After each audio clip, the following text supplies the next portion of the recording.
voulons bénir Dieu pour sa présence. Est-ce que vous avez dit bonjour à votre voisin?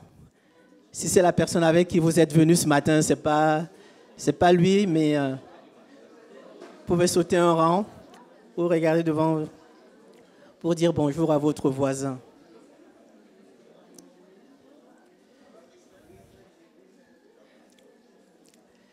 Le message que je vais apporter ce matin,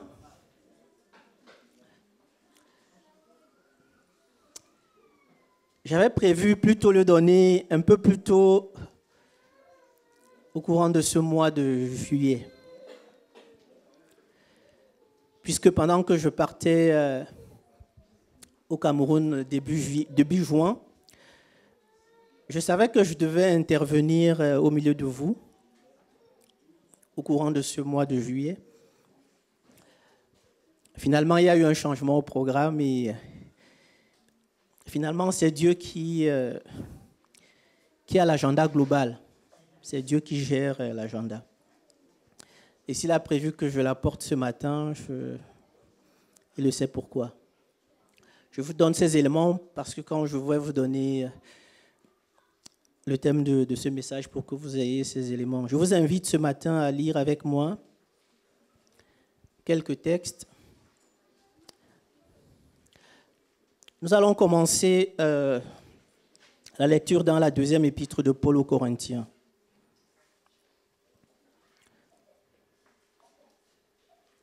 « 2 Corinthiens au chapitre 1er. Nous allons lire deux versets, les versets 3 et 4. « Béni soit Dieu, le Père de notre Seigneur Jésus-Christ, le Père des miséricordes et le Dieu de toute consolation, qui nous console dans toutes nos afflictions, afin que par la consolation dont nous sommes l'objet de la part de Dieu, nous puissions consoler ceux qui se trouvent dans quelques afflictions. »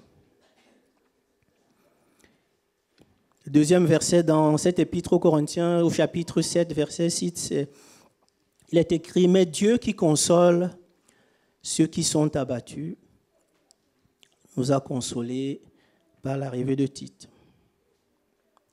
Ensuite, je vous invite à lire deux versets dans l'évangile de Jean. Jean au chapitre 14. Nous allons lire deux versets. Jean 14, le premier verset et le verset 16. Il est écrit « Que votre cœur ne se trouble point. Croyez en Dieu et croyez en moi. »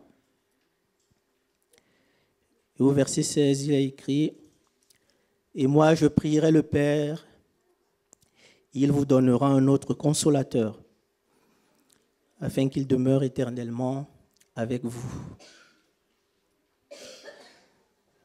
Prions.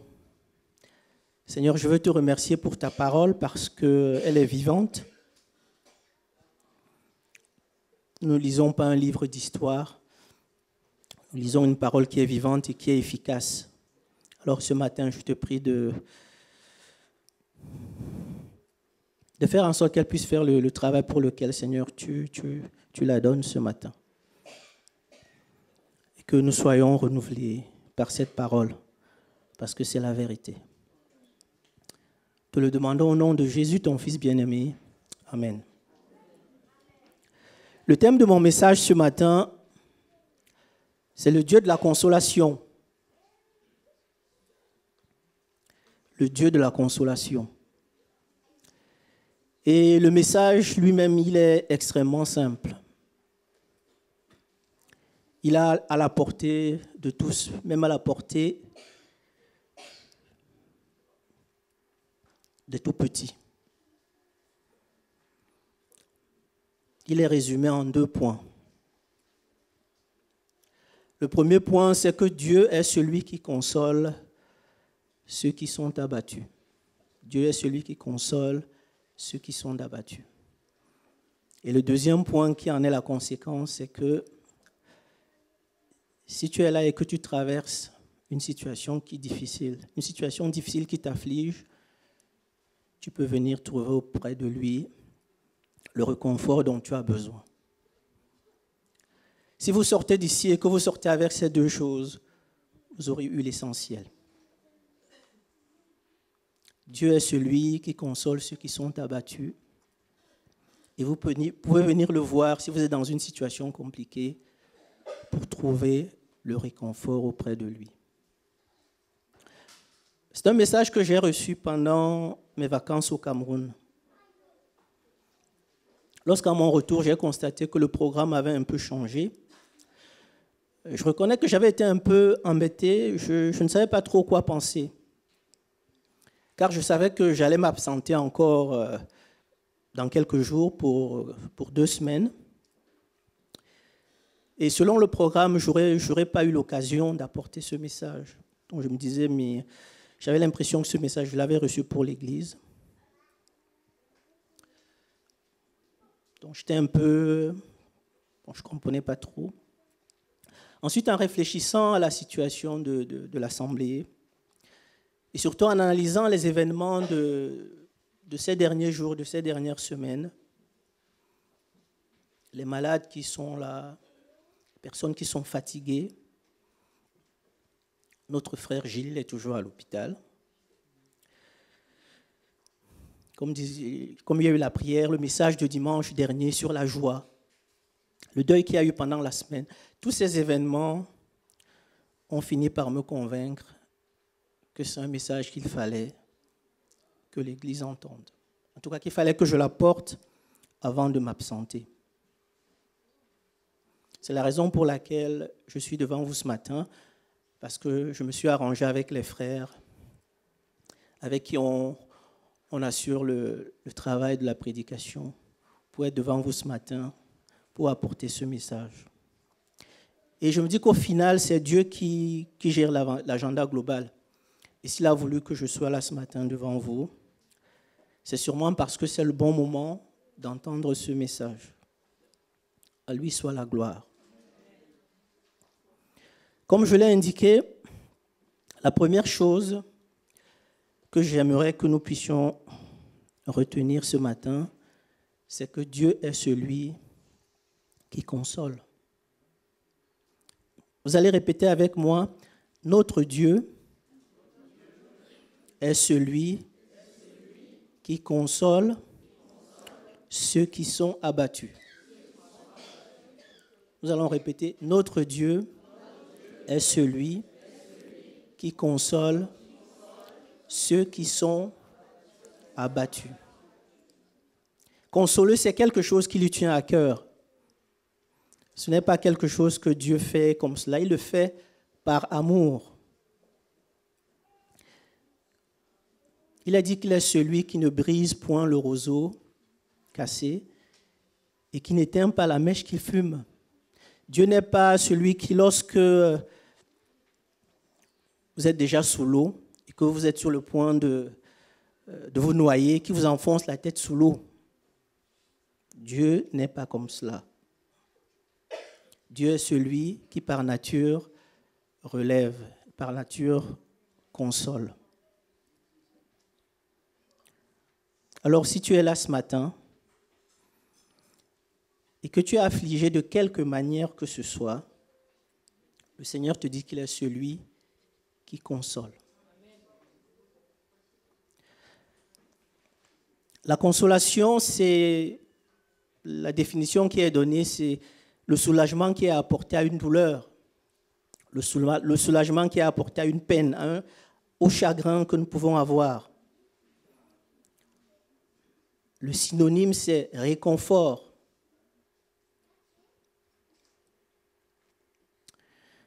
En réfléchissant à ce thème sur la consolation, en fait, je me suis rendu compte que c'est un thème que nous n'abordons pas très souvent.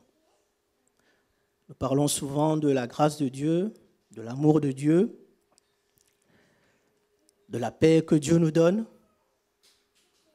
mais nous parlons rarement de la consolation de Dieu. C'est vrai que toutes ces choses peuvent nous amener la consolation, mais nous n'en parlons pas vraiment. Comme si inconsciemment, nous les chrétiens, nous refusons de reconnaître que parfois, nous pouvons passer par des moments difficiles. Cela me rappelle cette phrase qui est souvent dite aux jeunes garçons, un homme, ça ne pleure pas. Même si tu as du chagrin, on te dit non, il ne faut pas. Il faut pas. Je vois qu'ici qui rigole. Un homme, ça ne pleure pas. Si un homme, ça peut pleurer. Parce que nous sommes tous affligés de différentes manières. Tous.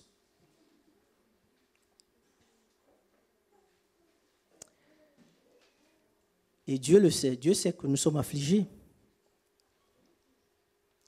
J'ai pris quelques exemples dans la Bible pour illustrer un peu mes propos, mais je suis sûr que j'aurais pu,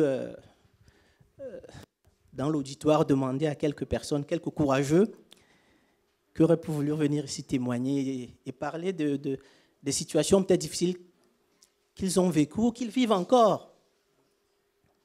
Et nous dire que ces situations n'ont pas été faciles ou bien ces situations ne sont pas faciles pour eux. Que ces situations les ont conduits à avoir besoin du réconfort. C'est normal, nous sommes tous, d'une façon ou d'une autre, affligés dans notre vie, c'est notre lot. Cela peut être une situation difficile sur laquelle nous n'avons aucune prise. Lorsque Israël est en esclavage en Égypte, c'est un peuple qui est complètement démuni, ils ne peuvent rien faire. C'est Dieu qui va dire à Moïse, « J'ai vu la souffrance de mon peuple qui est en Égypte et j'ai entendu les cris que lui font pousser ses oppresseurs, car je connais ses douleurs. » Le peuple n'avait aucun moyen de s'en sortir. C'était une situation qui les dépassait. Vous avez l'exemple de Anne. Anne, la femme d'Elkana, la future maman de Samuel. Vous connaissez son histoire.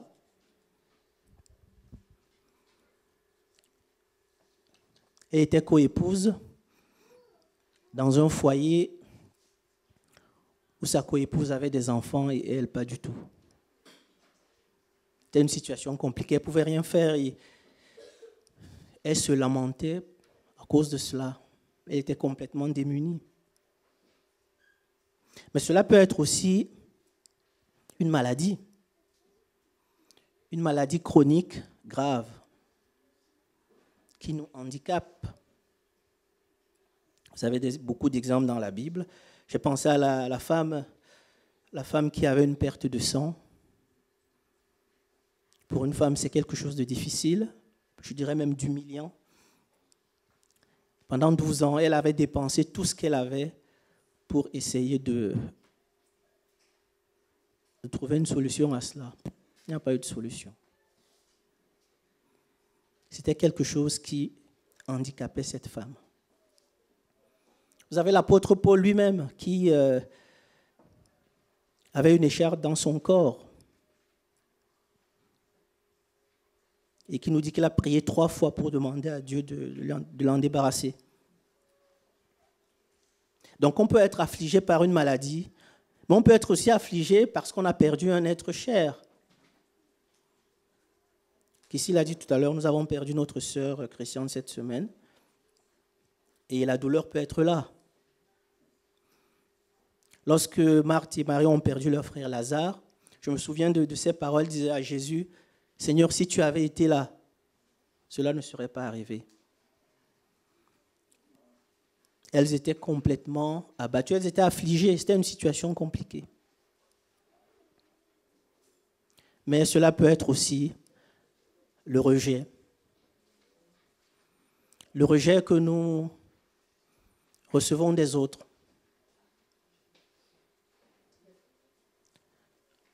Zachée le publicain était rejeté par son peuple. Il était considéré comme un renégat. Cela peut être une déception affective. Vous aimiez quelqu'un, vous comptiez sur quelqu'un, et à la fin, cette personne vous déçoit. Cette liste que je donne là n'est pas exhaustive. Vous pouvez y ajouter des choses qui vous tiennent à cœur, des choses qui vous viennent à l'esprit. Et ce n'étaient pas des petites choses, hein. Ce n'était pas ce qu'on pourrait appeler des petits bobos, comme disent les enfants. Non, c'était des choses qui étaient compliquées, des choses lourdes, handicapantes, mais qui avaient une conséquence qui est commune à tout cela. Elle affligeait ceux qui étaient concernés. Cette situation les conduisait à l'abattement. Ils étaient abattus. Donc tous, quelle que soit notre situation, nous pouvons connaître l'affliction. Mais ce qui est réconfortant, c'est que dans toutes ces situations, Dieu n'a pas été indifférent. Dieu n'a pas été indifférent. La Bible nous révèle que Dieu est toujours intervenu pour apporter la consolation. Cette consolation peut prendre différentes formes. Parfois, Dieu peut répondre directement en résolvant le problème. Si vous êtes malade, Dieu va vous guérir. Dans le cas d'Israël, Dieu est venu, nous connaissons l'histoire, Dieu a délivré son peuple. Nous savons que Anne a été guérie de sa stérilité. Elle a eu un enfant, le prophète Samuel. Donc ça peut être vraiment une délivrance, une guérison. Dieu peut résoudre directement le problème. Mais Dieu peut aussi faire différemment. Dieu peut nous accorder sa grâce. Dieu peut nous accorder sa paix. Dieu peut nous accorder sa joie dans l'affliction. C'est aussi une réponse. Je pensais au message de dimanche dernier, à la parole que nous avons encore eue ce matin, où Dieu nous invite à être dans la joie. Parfois, Dieu nous demande d'être dans la joie dans une situation qui est compliquée. D'être dans la paix dans une situation qui est compliquée. C'est dans le cas d'Israël et dans le cas d'Anne, Dieu a résolu directement le problème. Dans le cas, par exemple, de l'apôtre Paul, malgré sa requête insistante, Dieu lui a dit que ma grâce te suffit. Ma grâce te suffit. Je ne vais pas résoudre directement ce problème, mais je te donne ma grâce pour que tu puisses vivre dans cette situation, que tu sois en paix dans cette situation, que tu aies la joie dans cette situation, que tu sois victorieux dans cette situation.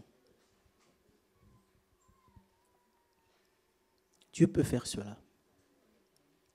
En réalité, quel que soit le chemin, quel que soit le choix que Dieu va faire, Dieu va viser une seule chose, que nous soyons réconfortés, que nous soyons consolés.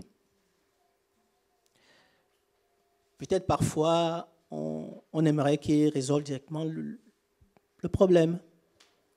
Dieu nous connaît, il peut choisir autre chose.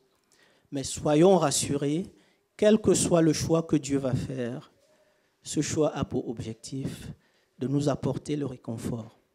Il va nous donner la paix face à une situation qui fait que ceux qui nous voient, nos voisins, nos amis, vont dire « mais nous ne comprenons pas, il est dans une situation qui est quand même compliquée ».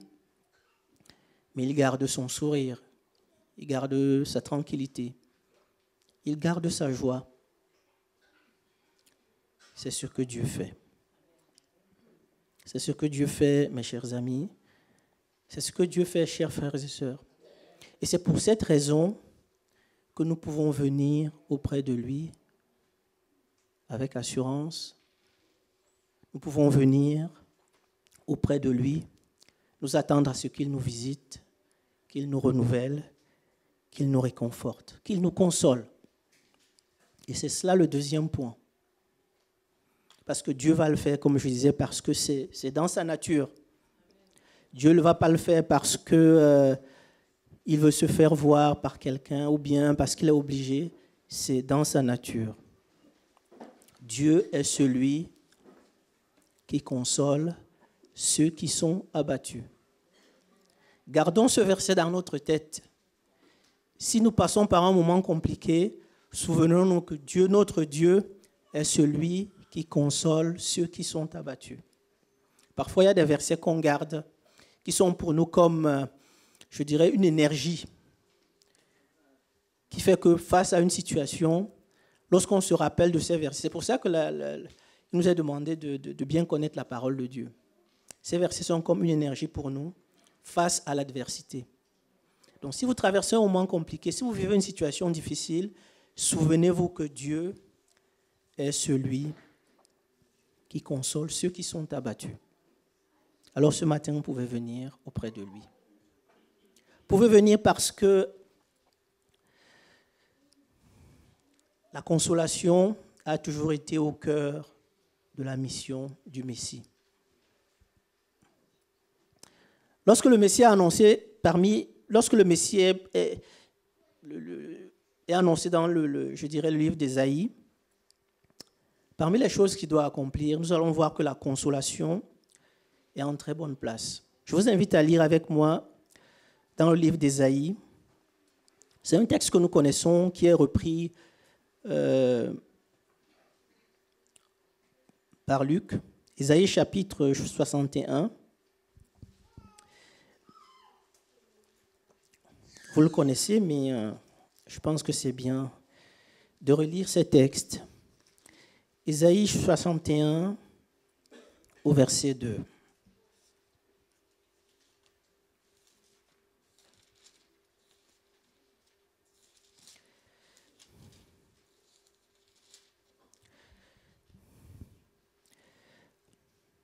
Nous lisons: l'Esprit du Seigneur, l'Éternel est sur moi, car il m'a oint pour porter de bonnes nouvelles aux malheureux. Il m'a envoyé pour guérir ceux qui ont le cœur brisé, pour proclamer aux captifs la liberté et aux prisonniers la délivrance, pour publier une année de grâce de l'Éternel et un jour de vengeance de notre Dieu, pour consoler tous les affligés. Qu'est-ce qui est marqué? Pour consoler un seul affligé? Pour consoler tous les affligés. C'était la mission du Messie. Parmi les choses qu'il devait faire, il devait consoler tous les affligés. Dieu connaît cela. Dieu sait que nous pouvons être affligés. Nous savons que cette mission, Jésus l'a accomplie avec brio. Il l'a accomplie à la perfection. Et pendant qu'il était là, il a dit: venez à moi, vous tous qui êtes fatigués et chargés, et je vous donnerai du repos. Jésus l'a dit parce qu'il savait qu'il avait les moyens de le faire. Il savait que cela faisait partie des choses qu'il était venu apporter. Et juste au moment de partir, juste au moment de quitter cette terre que nous vivons, il va rassurer ses disciples.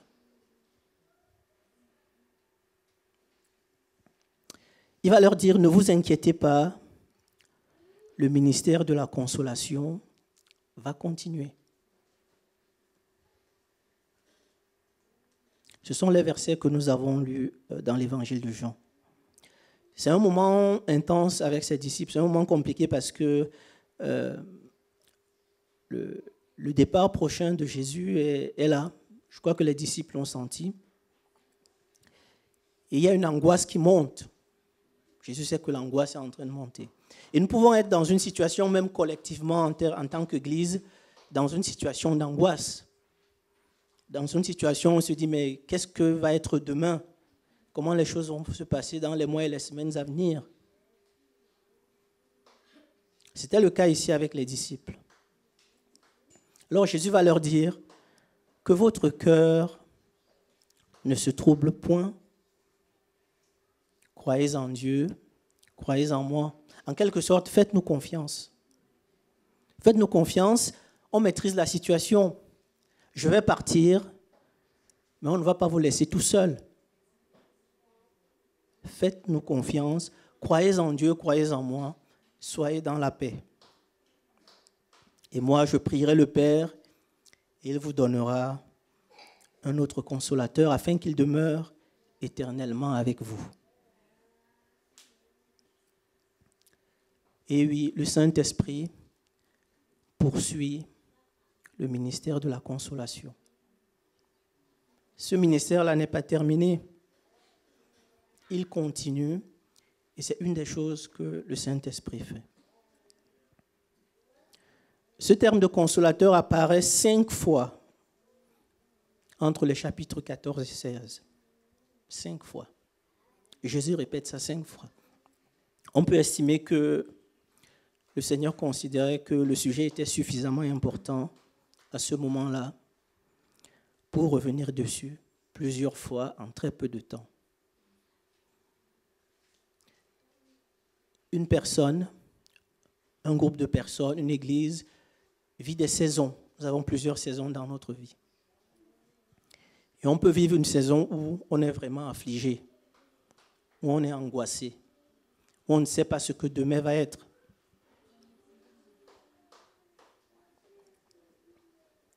Nous avons un consolateur. Nous ne sommes pas seuls. Jésus ne nous a pas laissés seuls. En faisant les recherches pour la préparation de ce message, et oui, j'ouvre une parenthèse, si vous êtes amené un jour à prêcher et que cela a été programmé, il peut arriver qu'on demande à quelqu'un de prêcher dans l'urgence, ça peut arriver, mais si on vous a prévu à l'avance, je vous recommande de faire quelques recherches pour préparer votre message. Je sais que le Seigneur a dit un jour à ses disciples que le Saint-Esprit leur indiquera à l'instant même ce qu'ils auraient à dire. Mais dans le contexte d'une prédication, je vous conseille de préparer. Ce serait une bonne chose. Je referme la parenthèse. Donc je disais que dans les recherches que je faisais, les spécialistes de la Bible disent que le terme qui a été traduit, ce terme, bon, c'est un terme technique, parakléos, qui a été traduit par Louis II par consolateur, n'a pas ce sens premier. Que ce terme, si on le traduit, il se traduit souvent par défenseur, soutien, avocat. Mais son premier sens n'est pas consolateur. C'est pourquoi si vous regardez d'autres traductions de la Bible, vous allez trouver d'autres termes. Vous trouvez par exemple un terme comme défenseur, aide. Vous trouvez cela. J'ai même vu dans une version anglaise, le mot vraiment avocat est utilisé. Néanmoins, ces spécialistes de la Bible reconnaissent que dans le contexte de Jean 14, dans le contexte où Jésus se trouve avec ses disciples dans ce moment compliqué, consolateur est une bonne traduction. Et je suis d'accord avec eux. Parce que de vous à moi, si vous êtes dans une situation, si vous êtes accusé et que vous avez un bon avocat qui vous défend, si vous traversez une situation difficile et que vous avez quelqu'un qui vient et qui vous soutient, en fait, tout cela nous apporte de la consolation. Lorsque Dieu nous donne sa paix, cela nous apporte de la consolation. Lorsque Dieu nous soutient, cela nous apporte de la consolation. Lorsque nous sommes dans une situation difficile et qu'on a quelqu'un, un ami proche qui est là, qui vient nous défendre, qui vient nous soutenir, tout cela nous apporte de la consolation. Donc, et oui, c'est un consolateur que nous avons. Et ce consolateur, c'est le Saint-Esprit. C'est le Saint-Esprit qui nous a été envoyé.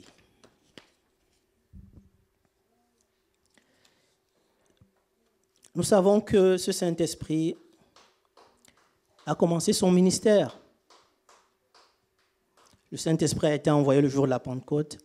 Il a commencé son ministère. Il a commencé auprès des premiers disciples. Vous connaissez Simon-Pierre, celui qui a renié Jésus 3 fois. Nous savons que ce n'est pas le même homme. Ce n'est pas du tout le même homme après la Pentecôte. Ce n'est pas le même homme qui est devant le Sanhédrin. C'est un autre homme. C'est quelqu'un d'éloquent, quelqu'un qui est sûr de lui, quelqu'un qui est prêt à mourir pour le témoignage du Christ.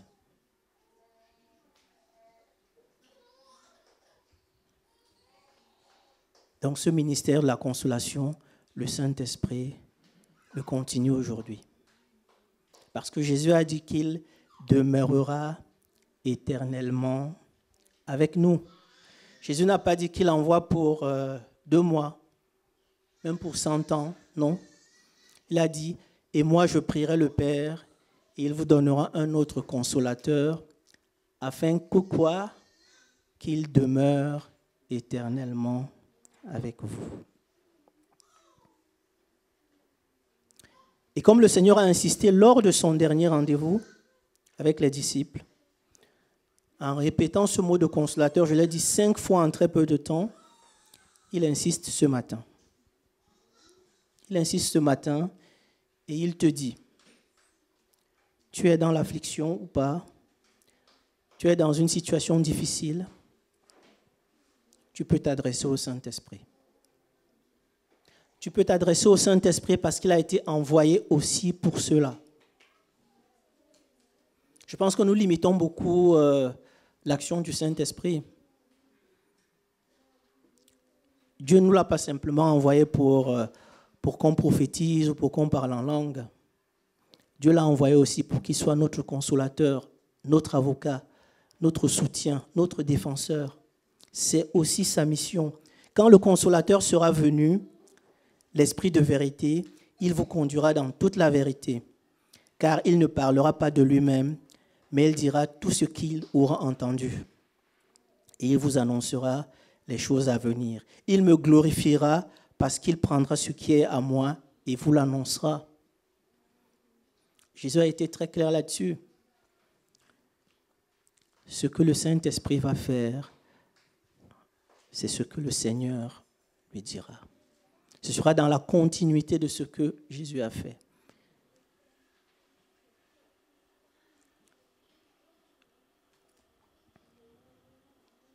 Il ne parlera pas de lui-même.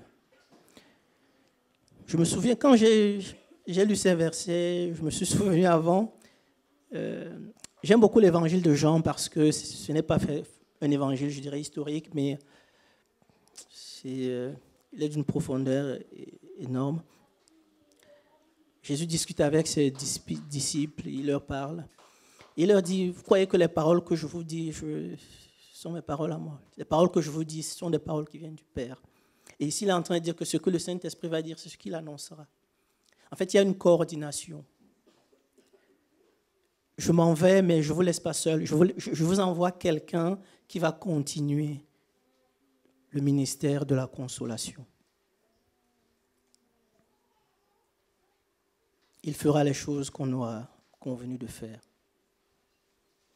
Il continuera à vous aider, il continuera à vous soutenir. C'est le message que Dieu nous donne ce matin. Je vais finir en rappelant 2 versets que Jésus a prononcés.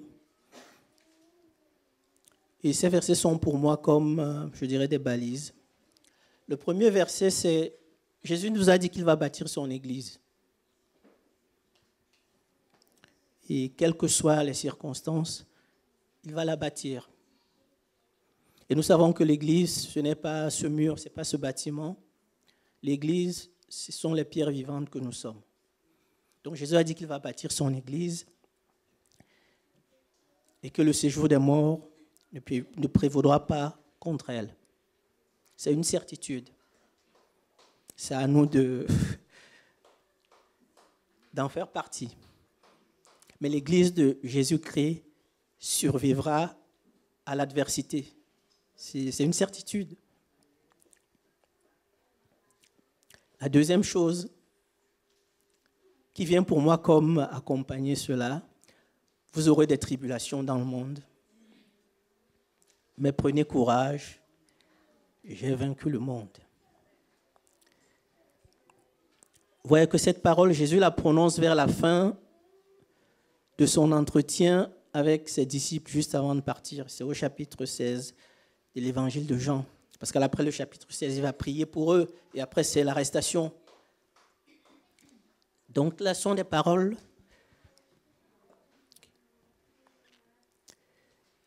qu'il prononce à un moment vraiment,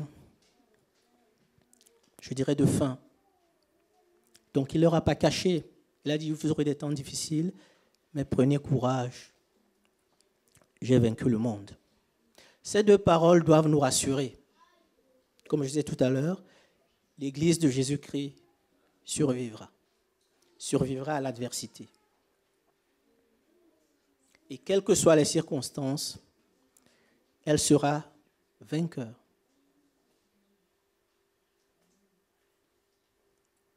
Alors si l'affliction ou la peine est là, cela fait partie de la vie. Cela fait partie de notre existence. Cela fait partie des saisons parfois que nous pouvons connaître.